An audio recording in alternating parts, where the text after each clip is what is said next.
Now the third part of the fly,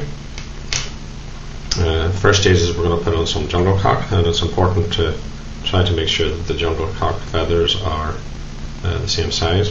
What I usually do is I usually pull back the little barbs on the feather,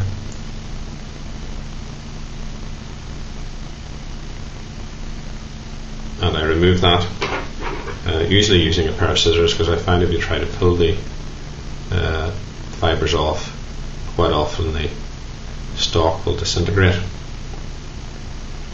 So just trim the waste material off like that. The jungle cock feather should end up, the tip of the feather should end up just in line with the hook barb, and usually one or two turns of thread will hold the feather in place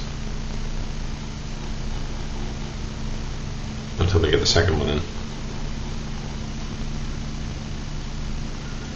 And again, just repeat the process on the other side.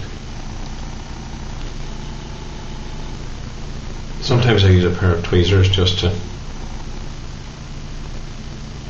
make sure that the feathers are properly aligned, and it can be a little bit tricky. But once you've got them more or less level, then a couple of turns of thread will usually secure them. And what I also do is, once they're reasonably secure, I turn back the stalks and catch them in, because that will prevent them coming out when fishing.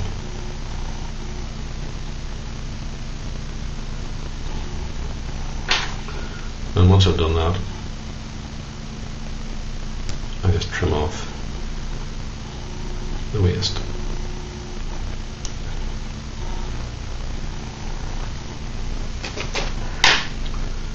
So I just tidy that up by covering in your white stalks with the black thread. Again, you can spin the thread to flatten it, which will prevent bulk from building up.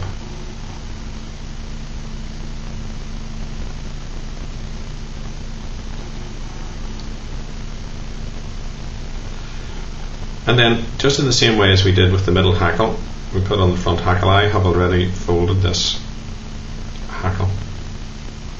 A little bit of wax will help keep it in place.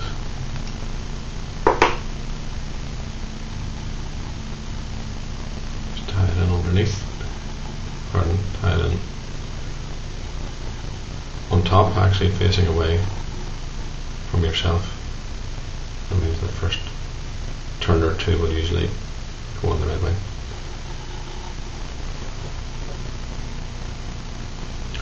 Take your hackle pliers,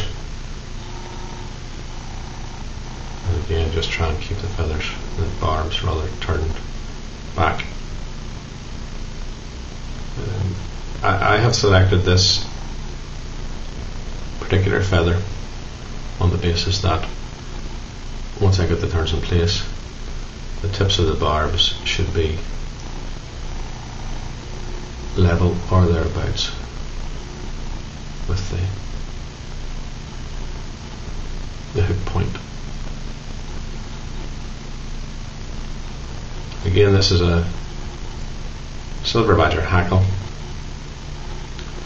and it's from Lochs Willie, the Flies and Angling Centre, and Donegal Angling Centre.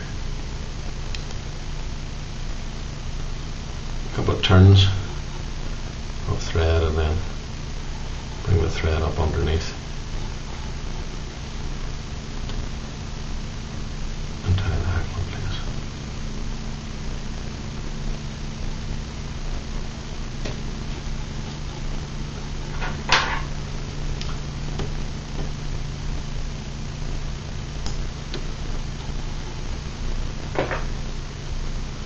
Trim off the waist end.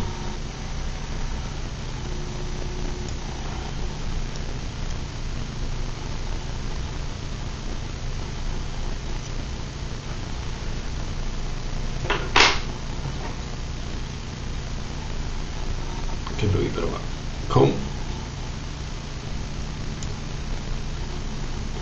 Of course, it's a waste of time because once you start fishing it, it'll be a mess anyway. And then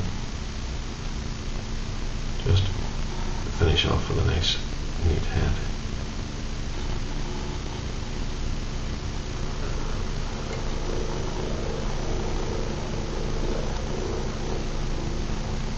Just run that up one more time.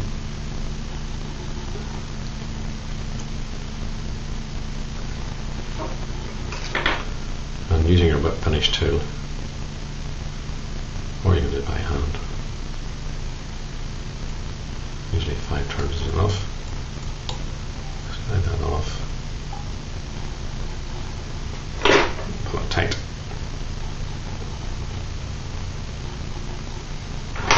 That head's probably a wee bit bigger than I would have liked, but it's not the end of the world. And then finally, using your dubbing needle and some varnish, I use Sally Hansen's Hard as Nails, and I usually put on 2 or 3 coats of varnish, but we'll just show you the first one.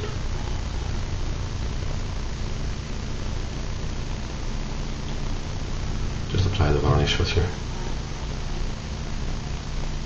your dubbing needle like that.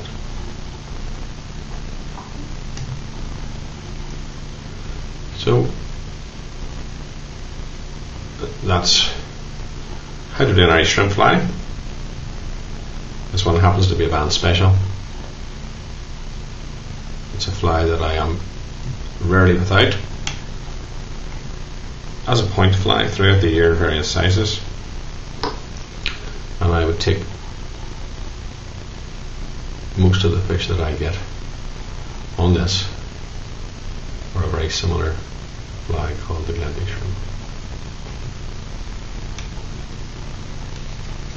And there you go, one Bann Special.